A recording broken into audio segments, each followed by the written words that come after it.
I'm here, people. I'm here. Hey, what's up, everybody? So, I want to talk a little bit about Raw. And, I mean, overall, the show was okay. There was a couple of things that I liked, a couple of things I didn't like. One of the first things I want to talk about is R-Truth. I was very disappointed to see R-Truth out there again. I mean, when he comes out, it's just automatic loss. So what's the point of even having him out there if he's going to lose every time? So that right there really upset me. The next thing was Santino Marella returns to Raw. And I was like, oh man, Santino Marella, he sucks. I'm just playing, but he came out, and what's very dumb to me is that he ended up beating Antonio Cesaro. I mean, seriously? First, you let Antonio Cesaro lose to the primetime players, him and Jack Swagger, even in 1-versus-1 matches, I think. And then you let him lose to Santino Marella. I mean, seriously? He's like one of the best wrestlers in the WWE right now. So why would you let him lose to a damn jobber? It didn't make any sense to me at all. And I was very disappointed with that. My friend Wwe Raw, he was disappointed. He went offline because he was so mad. He went offline in anger. But, I mean, it was just so dumb. Another thing that I find really funny, even though I liked the match, was Bray Wyatt ended up beating Dolph Ziggler. And it seems like, I don't know what's going on with Dolph Ziggler, but he was being pushed. And, like, he was getting over real good with the fans. Now he's just been losing. Like, he's been jobbing to everybody. He jobbed to Bray Wyatt. Last week he jobbed to, I forgot who. I think he jobbed to Ryback. So, I don't know what's going on with that. I guess he did something and they don't want to push him right now. But, yeah.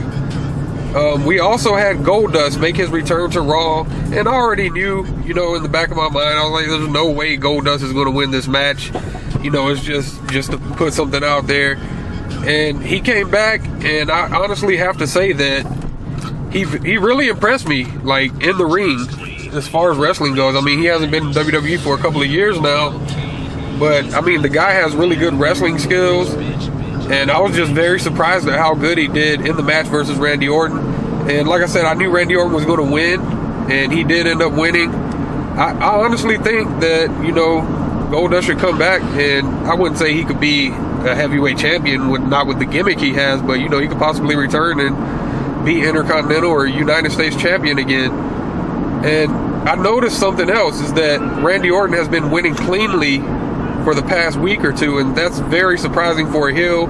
Usually WWE only lets them win by, you know, something stupid happening like interference or something like that. But he's been winning cleanly for the past 2 weeks, so that's very cool to me. But, I mean, like I said, overall, the show was pretty good. Edge was there.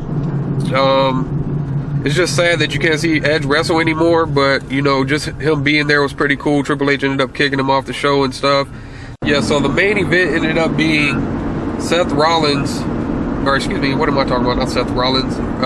Dean Ambrose versus Daniel Bryan. The match was okay. The thing that I didn't like was at the end of the match, you know, the show basically attacked Daniel Bryan. Triple H comes out, and the Big Show is out there, but he can't help Daniel Bryan. Triple H tells him, you know, attack Daniel Bryan. It's your job, and, you know, all this and that.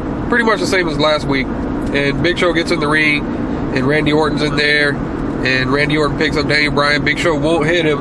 And in my mind, I'm like, just do it, Big Show. Just do it. Hit his ass.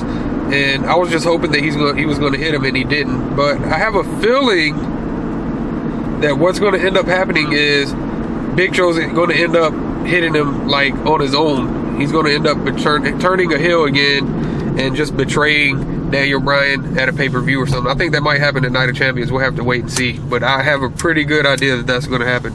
So anyways, let me know what you think about that. Make sure you subscribe to my channel if you like my videos. Check me out on Facebook and Twitter. The link's in the description. Also in the description is a link to my second channel. Make sure you check that out. And until next time, peace. Watch.